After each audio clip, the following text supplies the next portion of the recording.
Why is it that some cities appear to be safer than others?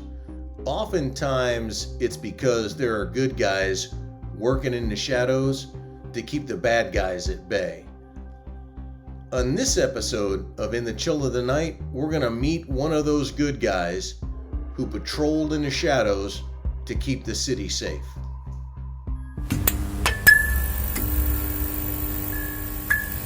Good evening, folks. Welcome back to In the Chill of the Night, episode 19. I'm here with my co-host, George Belsky, and we're delighted to be joined by Kevin Grogan, a former Savannah Chatham Metro PD, Homicide, and he's got a story to tell. Yeah, hi everybody. So back when I was the resident agent in charge of Savannah, our guest Kevin Grogan was a Savannah Chatham Metro PD officer, and he partnered with one of my agents, Toby Taylor, and they formed a joint initiative that the best way to describe it would be a community policing initiative tied to a federal hammer. And we went into two of the worst neighborhoods in Savannah where crime and dope were rampant. It was difficult for people to live. And I'll let Kevin talk about what prompted this. But we combined local law enforcement, what we now call data driven investigations, intelligence driven investigations into this area. We combined it with, of course, federal partners, our state partners, city government, and city housing and various parts of the city government to bring everything together. Plus, we involved the community, told them what we were doing, told them why we were doing it. And so there was a bunch of outreach. And Kevin and Toby ran with this. I just every now and then would have to pull back on the choke chain and get them back inside left and right limits. But it was incredibly successful. We brought down aggravated assaults by 61% in 2 years. Property crimes down as well, and also cleaned up the neighborhood and made it safer for folks. So Kevin's just written a book called Ruffian, which is newly released right here. Get it? It's a great read, and talks about this initiative not just in the historical sense of what we did, but how these same principles can be used in other places. And that was a very long intro, but I just wanted to paint a picture of my buddy Kevin Grogan. Kevin, brother, welcome to the show. Congrats on this book, and let's kick it off. Tell us how a kid from Hartford winds up in Savannah, Georgia. First of all, guys, thank you very, very much for having me. It's a pleasure to be here, especially with UGB. But how I wound up in Savannah was I joined a gang called the United States Army. When they dropped me down here in Savannah after a little time in Germany, I hit Georgia in 2003. And then they put me on the first thing smoking to Iraq. Spent about 13 glorious months there, and then came back, and it was right about the time where I was ETSing from the Army, and I made a choice to stay here in Savannah because I was in Savannah for about 3 hours and knew I'd never leave. It's really one of the prettiest cities in the country. It is. But then I went to work in the housing projects of Hitch Village and realized there's another side to Savannah that's not so touristy. But I really got my feet wet, got exposed and indoctrinated to what real violent crime was. Very, very a lot of drugs, a lot of gangs, and of course that comes along with that is a lot of guns. But working in a housing project that is on the east side of Savannah, it's called Hitch Village. ATF had an operation going. It was called Operation Raging Waters, and that kind of introduced me to the advantages of taking intel from the street and combining it with the feds and the way they got things done, and that really opened my eyes. So if I lock somebody up with a couple of dime bags and a gun and whatever, I'd see him for sure in another couple of months. He'd be right back out doing the same thing. But when I got to participate and see what was happening in an OCDF case, the Organized Crime Drug Enforcement Task Force, those guys went away for a lot longer, and a light bulb went off of me. So I was like, whoa. But that was where I first met Special Agent Toby Taylor and the crew of the ATF in Savannah. Then I went off and worked narcotics in a couple counties over, right outside of beautiful Fort Stewart, home of the mighty 3rd Infantry Division. But then when I returned back to Savannah, that was when Toby and I got together. I wound up in the West Chatham precinct in a neighborhood called Carver Village. Well, it's Carver Heights back then, but it's traditionally known as Carver Village. And the violence and level of drug dealing that was going on in that neighborhood I was like, all right. But at that time, I had already seen a few OCDF cases. I had worked a couple of gangs. I'd gotten to know the guys in GB. That's where I met the years before. I had worked with Lou and Toby on a storefront out in Statesboro.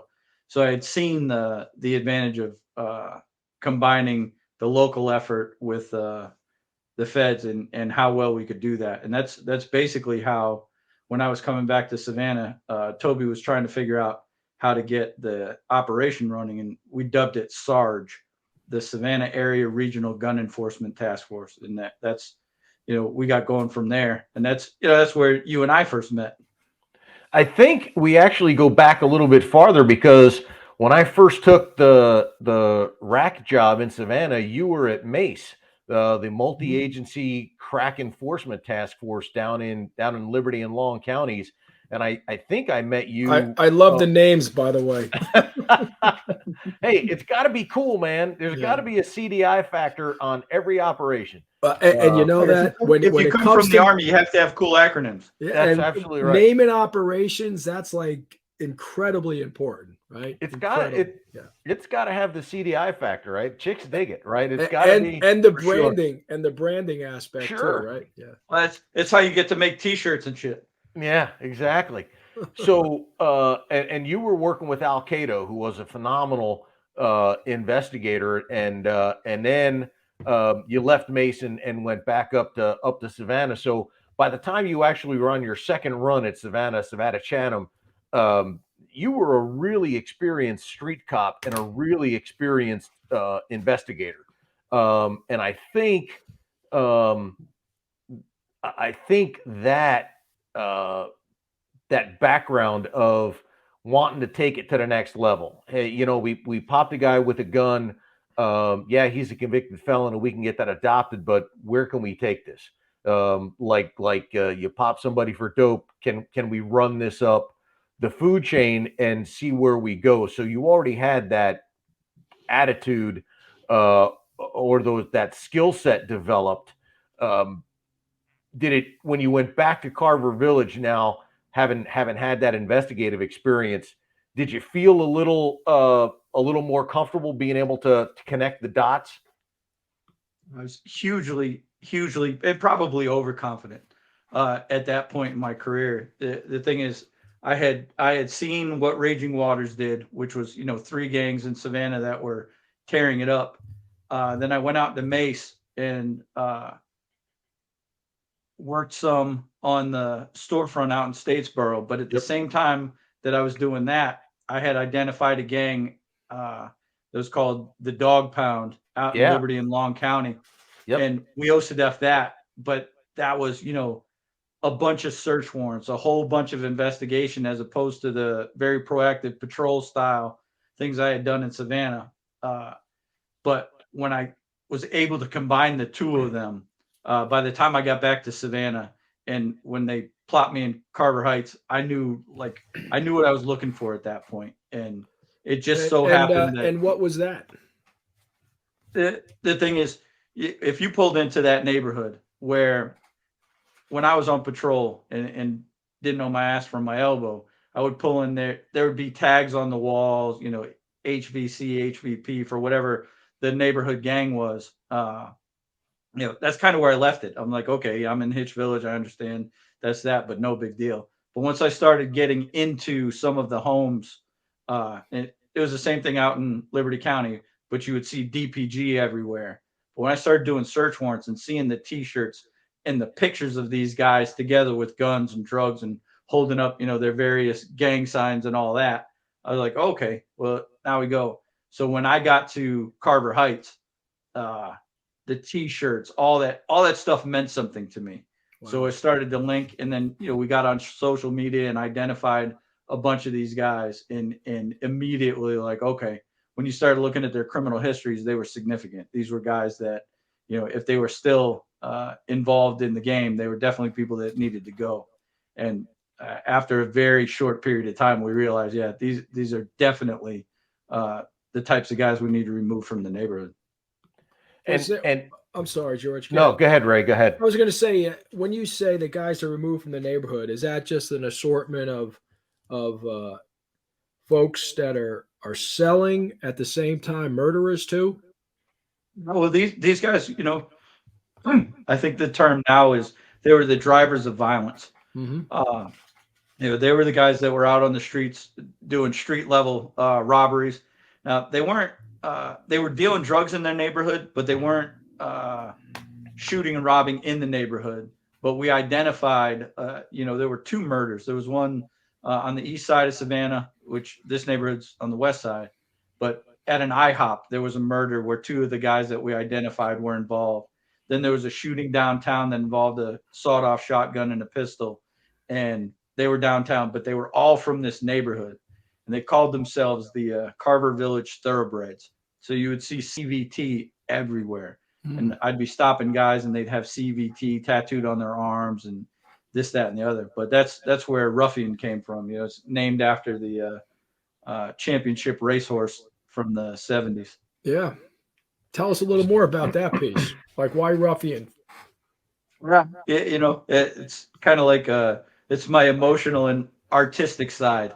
I had read a lot about Ruffian, and because at the time, I was dabbling in the horse trade, buying and selling thoroughbred racehorses. So I read about Ruffian, and her reputation was just absolute tenacity. She was about winning. She was a young filly. At 2 years, they put her in the equivalent of the Triple Crown for like Secretariat and them, and she won everything. Wow. But she was doing a stakes race in 1974, I think, and they put her against the main stallion, and they were running, and she snapped her leg. Oof. Like a catastrophic injury. So they put it out, but they couldn't get her to stop. So when she finally laid down on the infield, they gave her anesthesia, and they brought her into the stalls. And when she woke up, she just started running again. Wow. So now she's laying in the stall and she's kicking her leg and hurting herself to a point where they couldn't repair it anymore, and they had to euthanize her. But she was driven, and what made her so successful as a racehorse was that tenacious drive and the way to go at it. So as soon as I saw that the gang had named themselves some Thoroughbreds, we were gonna investigate it with that same type of tenacity. So I love it. I love it. Thank you for that. Yeah, and Kevin, when you and Toby came into my office and sold this, there was the story that said, "Hey, man, this is why these guys." Tell us that story, because it's a tearjerker.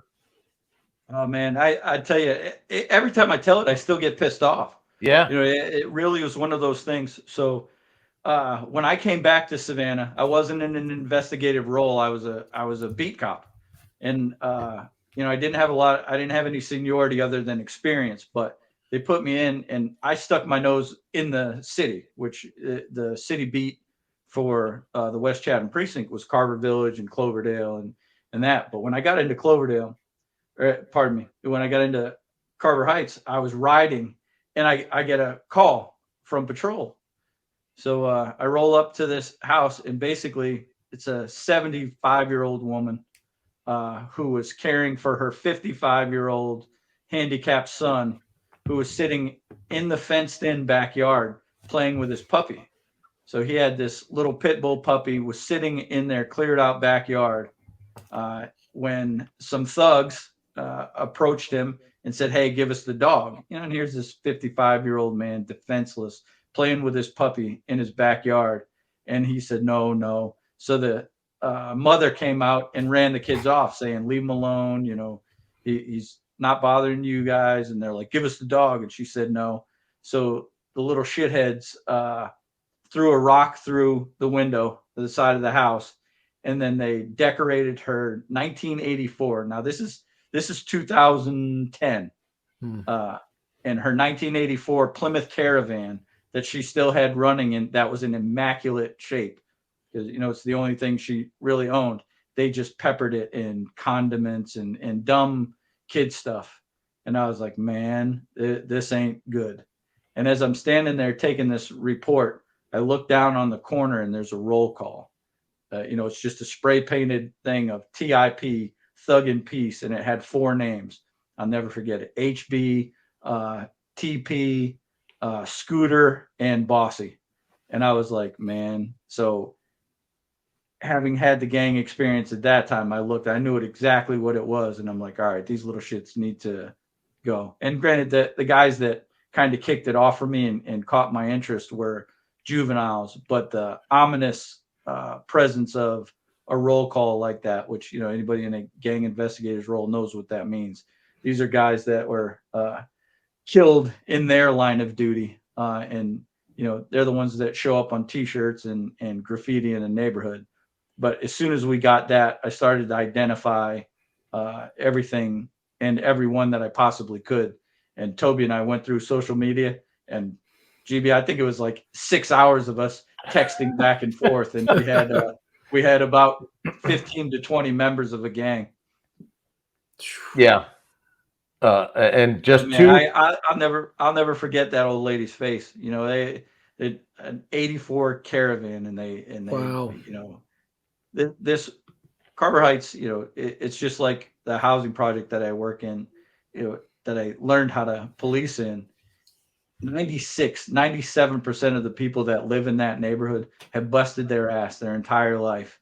And, in a Section 8 type experience, you got people who are just trying to get back on their feet, but you have that 3% that come in and make it miserable for everybody. I mean, they held those people hostage, and like it was a visceral reaction to it. Like I was pissed. I was standing there on the corner, and it was like they messed with my grandmother's house.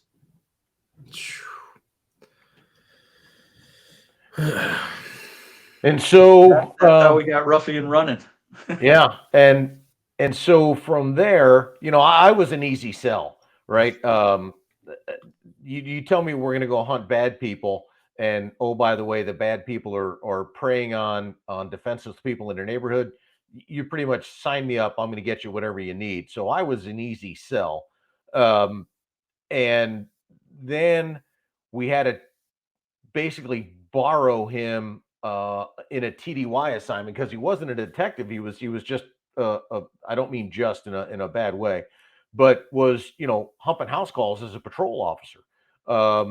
And so we had to convince the Savannah Chatham Metro command staff of what we were going to do, and go into that a little bit, Kevin. That was just like the rest of my career. Absolute luck. It's one of those things where, my first book that I wrote, it's called Black Sheep, White Cop. It was about crime suppression unit I had been on earlier in my career, but it's a very highly aggressive patrol unit. We were, in addition to patrol, like, you'd have guys humping calls, and then we just go in and clean up. We just jump corners, go out, and we went after the bad guys that we could. And we were county-wide, so we were all over. And the amount of intelligence that we gathered then, and it was 4 years before this operation, but I got to know the city, I got to know the players, but my sergeant a guy named Greg Capers, who is kind of infamous here in Savannah, but hell of a cop. This is a guy who let us go out and do our jobs, and we pushed it. And I'll never forget the speech that he gave us. He said, "Look, you're going to go out there. We're not stopping little old ladies. Go out and get the bad guys." And he said, "When it's all said and done, I want you guys to remember one thing. These guys have rights. I don't care how bad they are. They got rights. We're going to come to within an inch of them, but they have rights, and don't you forget it." And man, that's how I learned how to police. They let us go. And Chief Willie Lovett, who's another controversial figure, but he never stopped us from doing police work. He encouraged it. So when I came back, and Ruffian was in the formation stage, Capers was in the Savannah Area Regional Intelligence Center, and he was the gun detective, and Chief Lovett was the chief. And they're like, GB, not hard sell. If you tell them you're going to go get the bad guys and you show them that you have a brain about it and a plan, they were all about letting us go do it. So, and I was just one body. So even though it put a little strain on, and I feel a little guilty for the people that got stuck humping calls while I was out having fun playing with the feds, but they let me go do it. So, and it's one of those things when people give you an opportunity, you can do one of two things. You can go, half-ass it and be like, "Oh, I'm working with the feds," or you can go kick ass, which was what I tried to do. And when you work with great bosses, which I always had the luck of, and they let you go out and do your job, it makes going to work every day fun. I don't know how to follow up with that. I actually want to hear a little bit more about what a typical night was like then, because I got to tell you, when I picture Savannah, like I've been down there several times, and it's just got this like almost air about it. Like it's just really a cool place to be. Not that I never thought there was crime there, but I just can't picture that until you're speaking about it. So maybe you can tell us about what a typical night was like. It's the Boston of the South. It's a beautiful, historic Southern city, but it's alive. It's very, very alive. We got the third largest port on the East Coast. So the amount of dope that comes in and everything that is associated with that amount of dope is found in Savannah. And the other thing is, if you look at the juxtaposition of the only industry that we really have here in Savannah is tourism. And, if you watch movies like Midnight in the Garden of Good and Evil, and you come in and you see these glorious and beautiful 100-year-old live oak trees right in downtown as you're walking down the main street, you're like, wow, what a beautiful city. And you walk down Jones Street, which is one of the most wealthy streets in the country, and you see these beautiful brownstones, you're like, wow, big time money, no doubt about it. But if you go 2 blocks to the east or the west, you're in some of the most violent and poor housing projects. So, you think about those kids who sit there in absolute squalor, and 2 blocks away, you see people, driving Ferraris and motoring around. Those two worlds are way too close for them not to mix. And man, the clash that comes in there, because, little secret, people like to deny it, but rich folks like drugs just as much as poor folks, and those worlds intermingle quick.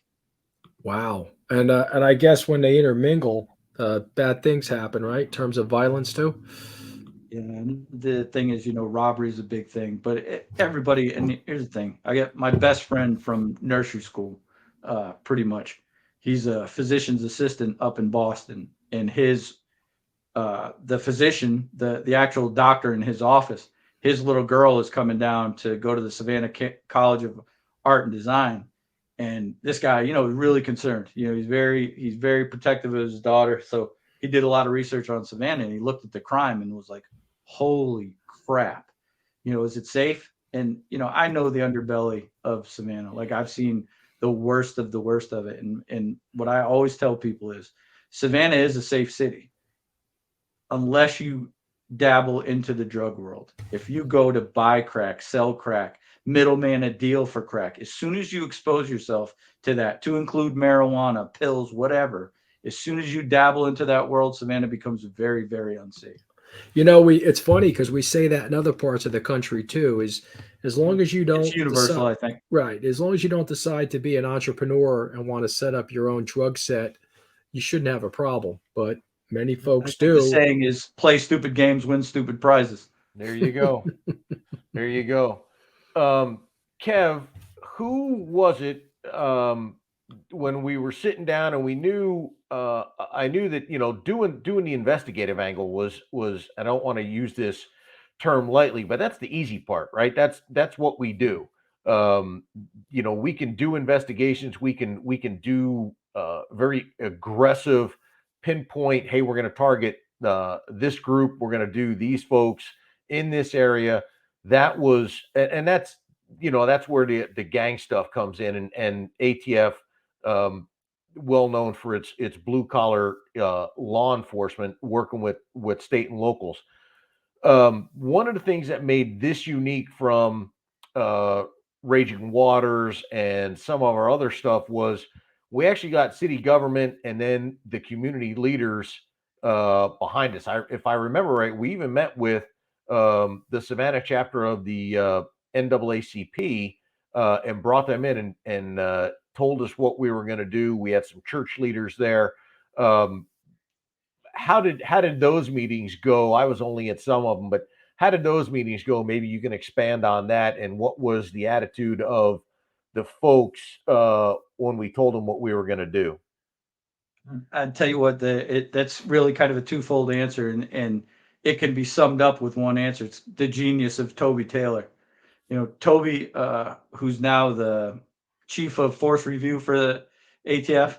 Yeah, Toby's a big picture guy. Toby could look at statistics. He could look at neighborhoods and figure out faster than anybody I've ever worked with. Like, hey, what do we do? And like you said, the investigation part was easy. That's just what we do. You know what I mean? That was our expertise. And he and I, especially at that point, we had done so much gang stuff, so much gun stuff, so much dope.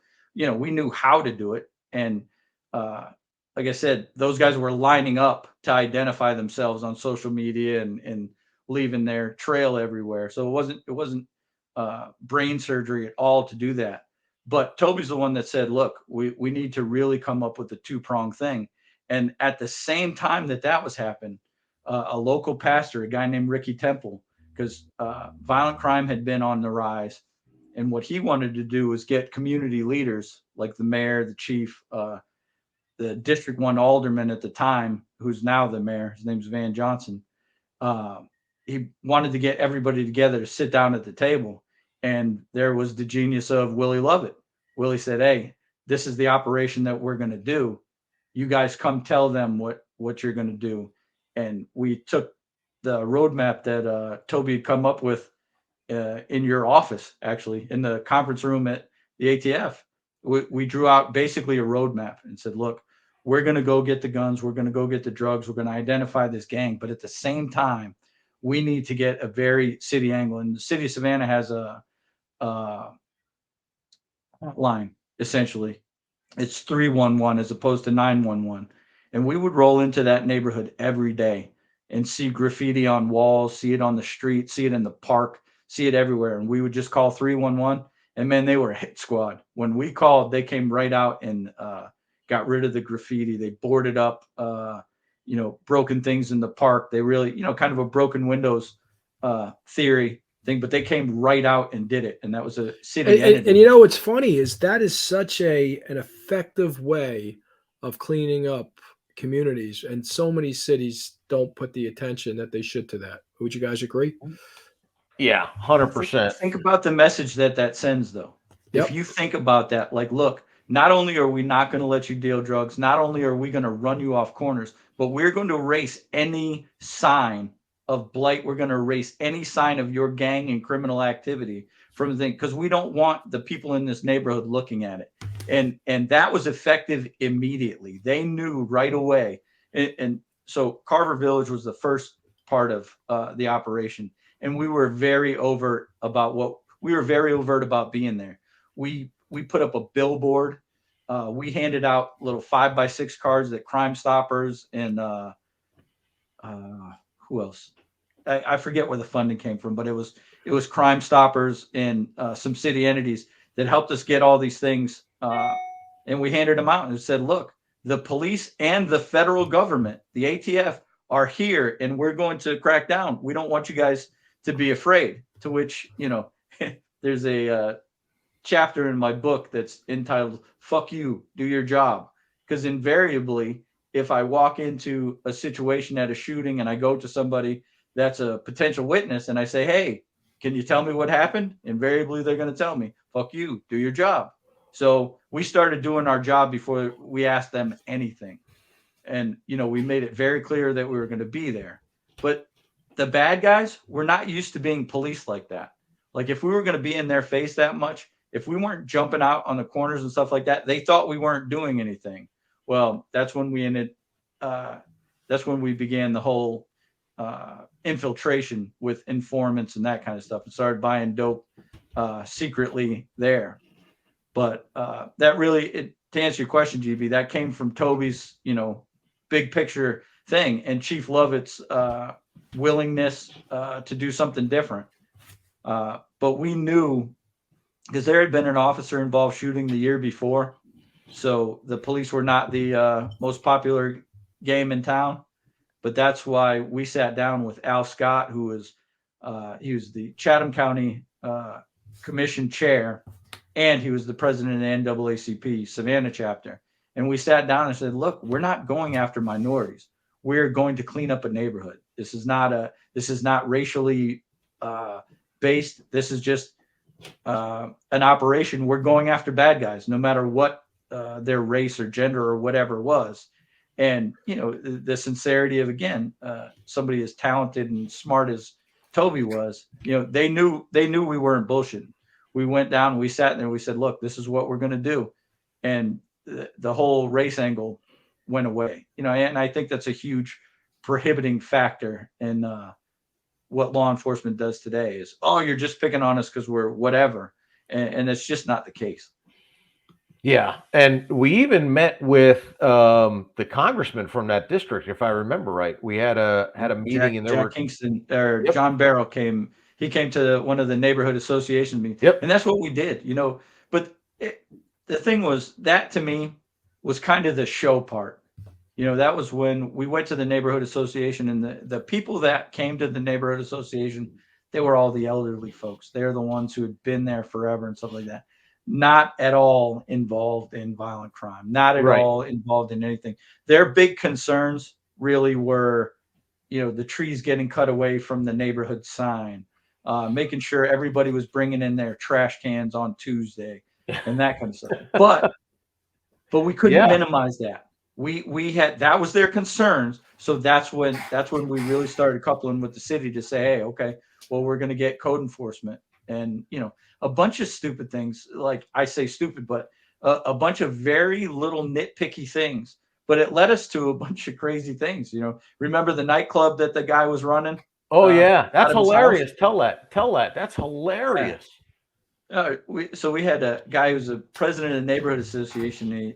After a couple of weeks, after we had started kicking indoors and putting bad guys in jail and really made a show of locking bad guys up, people started coming out a little bit and saying, hey, if you're going to do that, could you do this too?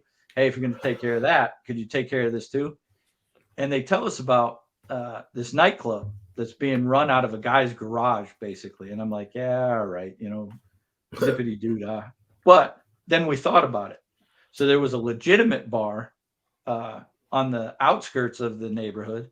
This guy's paying his taxes. He's getting his liquor license. He's doing all of these things. He's operating within all the rules that the state of Georgia has set up for business owners to run an establishment for drinking and that kind of stuff. And as soon as he closes, this guy's got this bootleg bar running out of his thing that runs till 3 or 4 in the morning. Drugs, guns, drunken debauchery going on in this neighborhood till all hours of the night. You want to live next to something like that. So it really was a quality of life issue. So we did the same thing. We sent an informant in. We made purchases of, illegal alcohol, non-taxed alcohol. We did a search warrant and shut it down. And man, this place was like the Copacabana. He had about, I think it was like 80 extension cords running into the garage, and he had these old palm leaves that were going, but all of these things were plugged into one outlet, like the ultimate fire. Like if the fire marshal had seen that shit, he would have lost his mind. But surround that electricity nightmare with all these super dry palm leaves and stuff like that. He had one of those, 1970s disco balls in it. It was a really cool place. I would have hung out there had I known about it if off duty. Hey, Kevin, you said earlier about your former sergeant. I think it was your sergeant who talked about being uh, aggressive, but always ensuring that you're safeguarding people's rights. At the same time, you're doing crime suppression activity. How are you guys measuring effectiveness, and at the same time, making sure that you're following what your sergeant had provided to you, so you're keeping the trust of the community? The thing is, I kind of start that out like this. The big motto in Savannah today, and a lot of communities, I think it started in New York. New York is, community policing, and if you see something, say something. And we've taken a very laissez-faire thing. You don't want the police because of, after 2014, with Ferguson, Missouri, all the way up to George Floyd and that kind of stuff. The trust in police is not there. When that trust is not there, and that trust has been eroded over all these years of sensationalized media, you got to look at what's really going on. And I think a bunch of those cases, you look at them, if you look at the facts of the cases, they're not what they portrayed to be in the media. But I go back to 2006 when we were running that operation. We went into neighborhoods, and we didn't mess with the little old ladies that were driving through their neighborhood not wearing a seatbelt, or the guy coming home from work and his headlight was out. Did he get stopped? Hell yeah, he got stopped. But as soon as we realized that he was not in the game and not doing anything, we cut him loose, and we went and got those boys on the corner. Well, when the neighborhood sees the police going out there and actively actually getting the guys who they know are the problem, who they know are the bad guys, and who they're in fear of, who they're absolutely being terrorized by, when they see that their police department is willing to go out and put that kind of work in, that's where the trust begins. Okay. And the thing is, even the quote unquote bad guys, when they see that you're not out, when you're out there not screwing around and you're not violating rights, you're not, when they know they're wrong and you're addressing them being wrong, there's a respect that grows there. I can't tell you how many guys that I've been in physical altercations with that when they were done, they're like, man, I'm sorry. I just got scared. I didn't know what to do. And I'm like, yeah, that's cool and all, but you're still going to jail. They're like, oh yeah. You're doing your job. But it's all about respect, between the cops and the bad guys and the cops in the community. But as soon as you show that you are serious about what you're doing, and if you go into a neighborhood like Carver Heights and you say, hey, we're going to help you, we're going to remove this criminal element, and you go in there and you actually do it, man, that's how you earn the community's trust. And then you come behind it with like George was talking about, you come back with it with that community support. We would hit drug houses. I remember they threw the flashbang in on a guy, landed in his bed. And when we went into that house, the SWAT team almost fell through the floor because the building had no water. It was rot. The floors were rotten. It was falling in on itself. So when we took him out, he wound up getting, 10 years in federal prison for the gun and drugs. But right behind us, we brought the property maintenance division from the city of Savannah, and they came in and they boarded and condemned that house.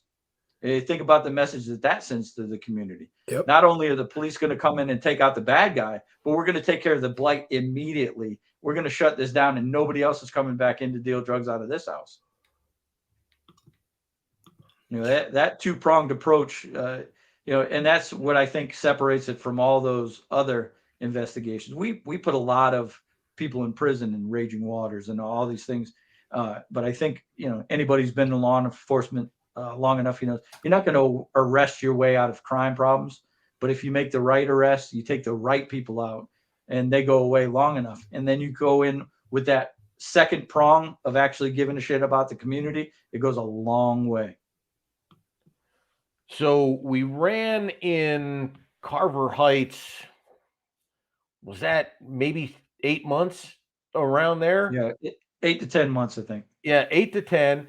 Brought violent crime, ag assaults dropped by like 61%. Property crimes were down by like 35, 45%, something like that. I don't remember the exact numbers down. And made the place livable. And so, you know, where did we go from that? Talk about where we went from there, because we didn't just wrap it up. No, then we spent the next year in the epicenter of violent crime in the city. There's a neighborhood called Kyler Brownsville. Now that was a whole different approach because you're dealing with a whole different evil.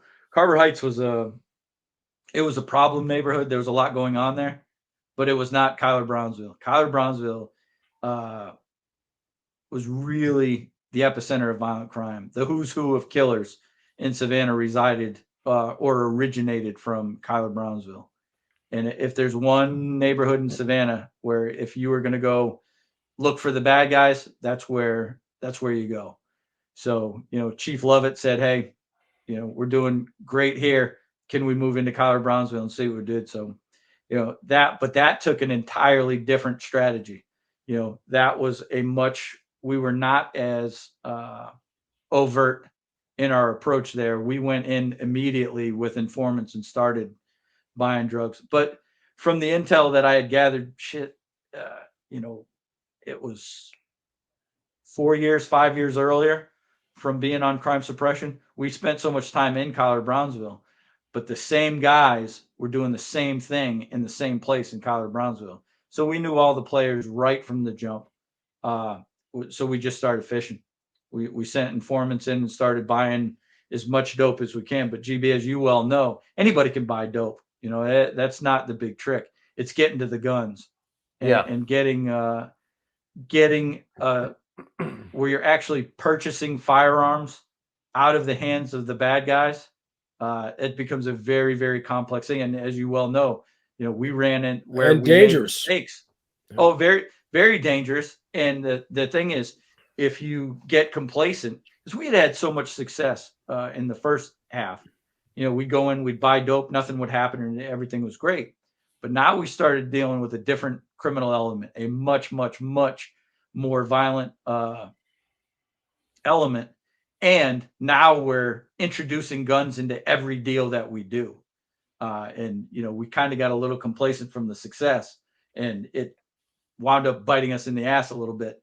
Not as bad as it could have, thank God. But like GB said, there were times where he had to rein us in because we were doing so well. We got overconfident and maybe a little complacent.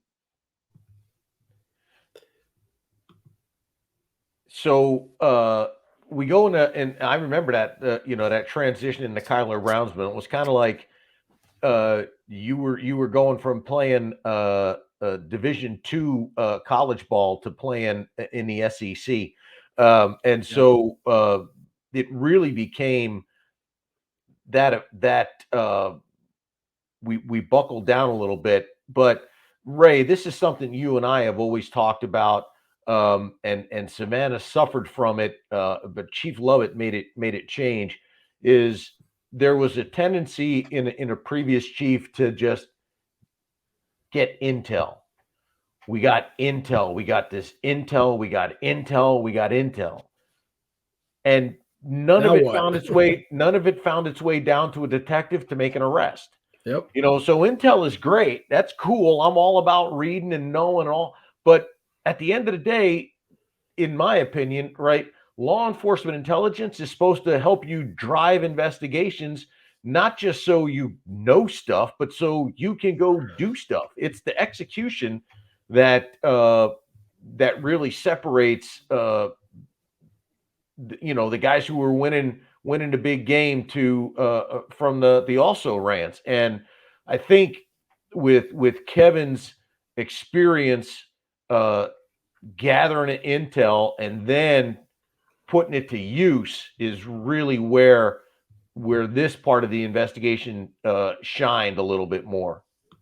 And the thing is, it was, I call it actionable intelligence. You can know as much as you want about a neighborhood or a gang or an operation. You can know as much as you want. If you're not going to do anything about it, it's just a stack of papers. So you go to ComStat and you talk about what you know and that kind of stuff. But if you're not going to do anything about it, if you don't have the personnel or the ability to go in there and get, you can tell a bunch of cops, hey, these are the bad guys, but how the hell do you catch them? So, again, having had that experience with Toby, and, we had a lot of help too from the guys in the Intel Center, other agents in the ATF office. There was a lot of, we did a lot of planning and talking like, hey, what do you think about this? What do you think about that? But, the toys, that's a great thing about a local guy getting to work with the feds, is the toys for the feds are a hell of a lot cooler. when we wound up getting a device that it didn't transmit, but man, did it record what was going on. So I was used to doing audio recordings of CI buys, informant buys, controlled buys of narcotics. And you go back, I'd surveil the CI, go to a location, then they'd come back with dope and they'd hand it to you. And you could listen to the conversation of, yeah, man, I needed 20, or you could hear the conversation that was consistent with drug activity. But now we could see it. And that was the thing. You couldn't see it as it was happening, but we'd send the CI in, and we sent them in on a bike, which was made for great entertainment of the video. He would ride the bike into the neighborhood. He would meet up with guys, buy dope, and then he would come back, and before we downloaded the video, we'd have the CI tell us what happened. And he'd tell the story. Yeah, I rode to here. I rode to the 500 block, talked to this dude. He said his name is this, blah, blah, blah, blah, blah. And then we'd go. And, you only trust your informants as far as you can throw them. But, man, when we downloaded the video, this guy was on it. And everything he said, but we could verify it. He didn't stop and talk to anybody. So it took away all the reasonable doubt. He went from point A to point B and came back to point A with no interruption. And the only conversation that he had was with so-and-so. And it's right there, as clear as I can see you. That's how good this video was. And I was like, oh, this is the greatest thing ever. So but Toby and I are actually thinking about selling the video from that when he retires. And we're going to do a show called Crack Bike, where we're going to send a guy in with $6.37, a couple screws, and half a piece of cake, and see what he can come out with. But the video from that was unbelievable as far as evidence went, because we could clearly identify where the CI would go, and the guy would identify himself as Red. We would go and we would have a clear photograph of who this guy was. 80% of the guys, I knew who they were on site. So that was a huge help. And the guys that I didn't know, there were other cops in the central precinct that were, some of the best street guys I ever worked with. And I'd show them still shots from the video, and they'd be like, oh, that's so-and-so. And they'd identify them like that. We'd pull up jail photos and be able to ID these guys by address, the picture. And, so identifying the guys that were in that neighborhood were no problem. And it was all consistent, again, with the information that we had already had. We knew who the players were. We knew who the troublemakers were. But man, when we started buying guns, it got super interesting, because I had done a lot of buying drugs, and I had seen storefront operations where you're in control of the environment.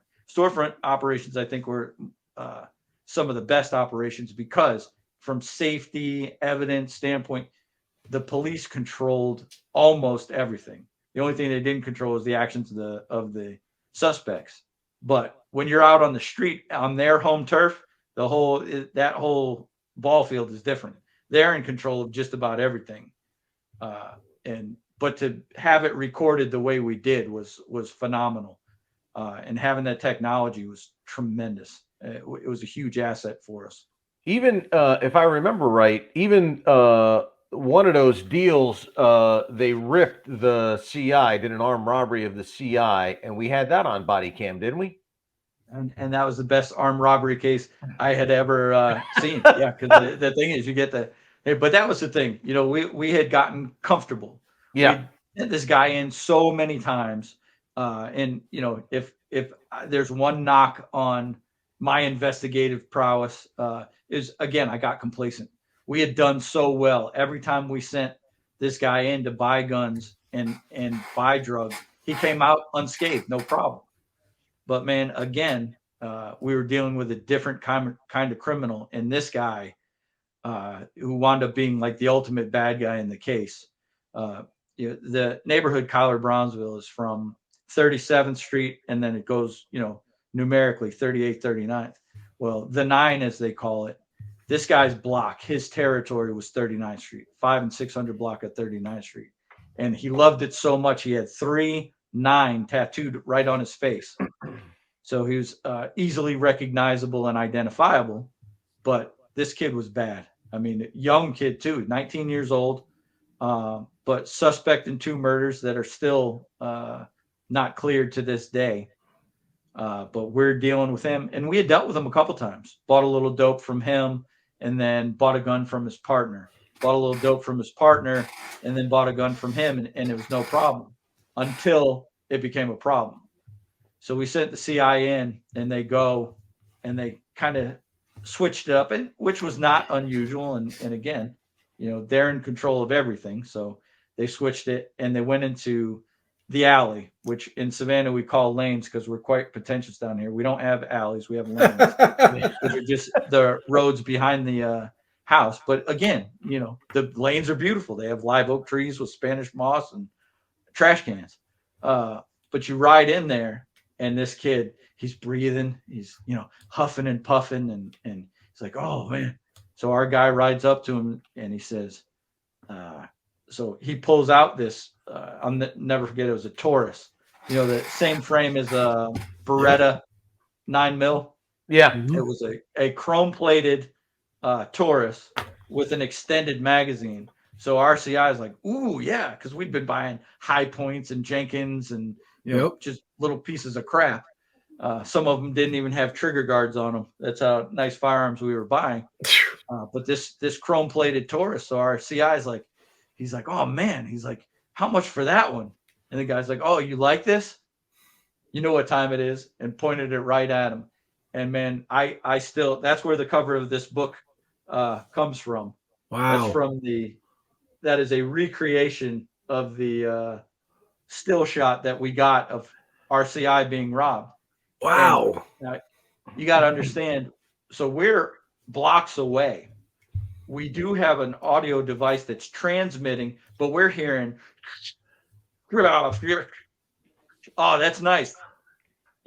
So we don't know exactly what's going on, and everything, is going according to time. So we're not too concerned about it. And then I get the phone call, and my CI calls me, and after you talk to a guy for a while, you kind of get, what kind of mood he's in, how everything's going. This guy was like, man, it finally happened. And I said, what finally happened? He's like, they jacked me. I was like, oh shit. So, I started calling my sergeants. Toby called GB, and, thank God they didn't kill him, because what a mess that would have been. Yeah. Of course, we probably would have had that on video too, but at that point it's too late, Yeah. We got bit pretty hard on that. I think that was the first unkind thing GB ever said to me. But we fucked up. We were complacent. We were not. We should have been closer. We should have been listening. Probably should have had more personnel in the area. Now, you get into the 2020 hindsight thing. So if we had intervened during the robbery, would he have shot and killed him? Would we have, Wow. Would they have run away? It could have gone so bad. So in the grand scheme of things, we got lucky. It made an unbelievably strong case, in robbing a informant that's in the performance of duties for the federal government is the same statute as robbing a federal agent. So this guy was screwed. I mean, absolutely screwed as far as the crime and that goes. But and the cool book cover. Oh yeah, no, and it gave me the greatest still photo and book cover I think of all time. But I'm a little prejudiced. But that was when we really started to think about reeling in, like how bad, how far we were going to keep going. And so we sat down. GB, I remember talking to you about it. And we weren't ready to fold up the operation yet, but we had a lot of guys on the hook, ready to go. But then for all intents and purpose, a war broke out between CBV, the Kyler Bronzeville guys. So all these guys that we had been dealing with for the past 10, 11 months got into an all-out war with guys from the metropolitan neighborhood. I'll never forget, his name was Izzy.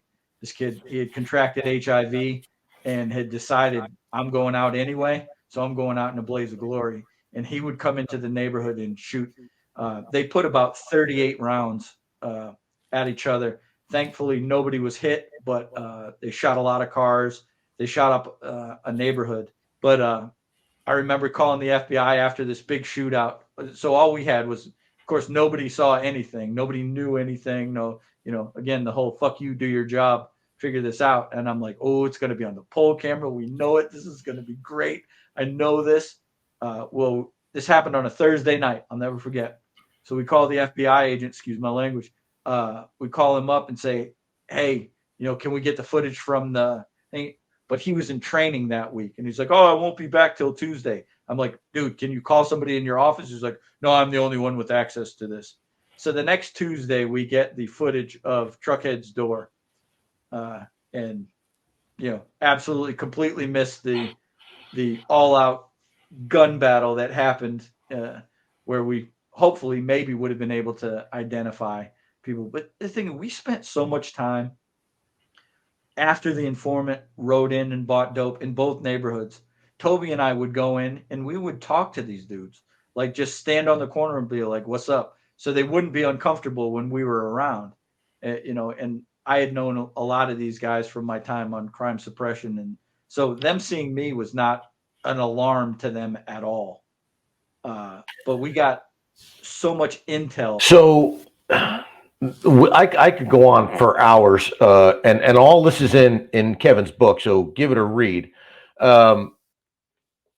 Very successful operation, partnerships between state, local, federal. We haven't mentioned that the GBI, the Georgia Bureau of Investigation, was a key partner in a lot of this.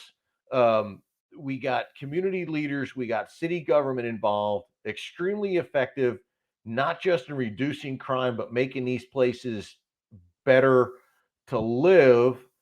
I left, I promoted and went to New Jersey. Toby promoted several years after I did. Kevin, you left the job, and that's in your first book. But why aren't these types of operations being done anymore? Or are they being done? I don't see it, and I keep close tabs on it. The thing is, it's the same thing in any bureaucratic thing, federal, state, local. The thing is, you go, you have success, but you don't sustain it. You go, you have your success, you pat each other on the back, and you go, like you said, GB, you promoted, you left. Toby promoted a little bit after. I got moved out to Homicide, which was, Right. that was my ultimate goal of going, but nobody came behind me. We didn't go, and there was a certain chemistry, there was a certain way of that, but we just didn't sustain it. We looked at it; it was a successful operation, and then we moved on to the next thing. They didn't fill the position back. Then when I went to Homicide, they didn't take somebody who could have stepped in and done the same thing. You know, Toby promoted. He went up to Charlotte. There was nobody in the office left that was a Toby Taylor type guy. The only guy that was really left there was Lou, but he was doing the Lou Velosi. And he was, so focused on storefront operations and that kind of thing that, it was the chemistry. So could it be done again? Absolutely. But I think as a nation, we've really kind of shied away from the ass kicking hammer of law enforcement because, again, the myth and misconception that the police are a racist horde of killers just out targeting people. So now anything that's aggressive policing is frowned upon. And all we do is the community side. Every time I look at Facebook or see local departments around, all you see is the cops out with the kids throwing baseballs and doing that kind of stuff, which I absolutely encourage. I think it's an essential part of the job. You can't be a good cop without being able to shake hands, kiss babies, and get into the community. But they don't respect you if you don't go out and actually do your job. That's the thing that was so successful about this operation was it was the two-pronged approach. Actually, you could call it three-pronged because there was the actual execution of it. There was the intelligence gathering, and then there was the community-oriented portion. We were invested in those neighborhoods. The best example I can think of is we pulled you're taken away from your book. Nobody's going to want to read your book if you keep telling every piece of it. There's so much more in that book than just this. Not to mention my amusing anecdotes. I'd buy the book just for that. Yes, but where I knew we had it, where I knew we were on the pulse of these neighborhoods, we were in the thick of it all, is we had a device on one of the hottest intersections in the first neighborhood we worked. And Toby had access to it. I had access to it. I think Toby had access to it on his phone. It was, when smartphones were just really stepping up, but I could go at my laptop at home. And because I had no life and didn't think about anything other than putting bad people in jail, 1:30 in the morning, Toby pulls up his phone, looks, and is looking at the camera. And there were two guys posted on a corner, which we had, made very clear to them after several arrests and conversations that you don't hang out on these corners at 1:30 and deal dope because we will come get you.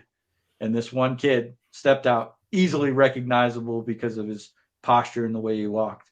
And we knew him so well just by looking at him. We also had his cell phone number.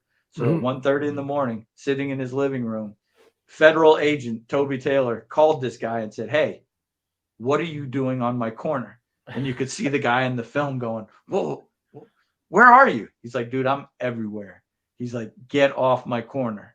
And the dude said, "All right," hung up the phone and walked inside, just disappeared. Wow.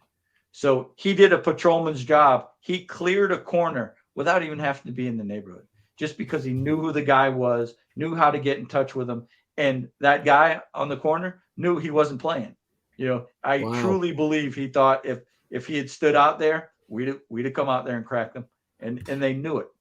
Hey, Kevin, knowing who, what, when, and where. It's just like GB said. It's actionable intelligence and being able to do something with it. But that's I think that's the key to it, is not just intelligence, but really good intelligence is being able to do something about it. And you clearly have described that. We can't thank you enough for coming on. Where could people find your book?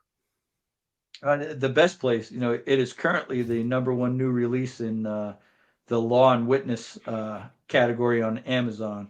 Great. I can shoot you a link to it, but it's also available if you want a signed copy, a fancy signed copy. You can go to my website, which is www.the1108store.com. Yeah, we'll put that in the show notes as well for folks to have that. How about any other places people follow you? You're on any of the LinkedIn or anything? I'm all over Facebook and Instagram, and it's Kevin Grogan on Facebook, or my book Facebook page is Black Sheep, White Cop, Savannah Exposed, which is my first book, another Amazon best-selling book. Wow. But if you're the coolest thing about these books to me is, I think in the post-Ferguson era, new cops that are coming in, guys, and when I say cops, I mean on all levels, state, local, federal. These guys come in and they're so used to the scrutiny of the post-Ferguson thing. These books give young guys and girls coming into the profession, kind of hope that, hey, maybe someday we'll be able to go back and do police work. And I think it's cyclical. I think people are getting tired of the shit where we're defunding police departments and we're taking our foot off the gas, we're seeing spikes in crimes. We're sure as hell seeing it in Savannah. So I think it'll come back where people get tired of it and let the cops go out and do their job again. And one of the big messages I have in Ruffian is, we have to address what the real problems are. If you're looking at violent crime in America, you're not talking about cops killing civilians, unarmed civilians, which if you turn on CNN or MSNBC, they lead you to believe that that's the major problem. It's not. It's bad guys killing other bad guys and at a level that's just, to me, is mind-boggling. But the thing I want to say to young and aspiring new police officers is, hey, it gets better. Keep going out and doing your job every day, because I sure as hell appreciate it. I don't understand how anybody after 2014 would look at the TV and see what's going on and say, hey, you know what? I'm signing up to go do that. But the fact that they do, I have all the respect in the world for anybody that takes the job, picks up a gun and a badge and goes out and does their job to the best of their ability. I got nothing but love and respect for that. Well, thank you, sir. Well said. Well, gentlemen, have a great night, and thanks again for coming on the In the Chill tonight. All right. I appreciate you Thanks, having me. Kev. Good to see you, GB.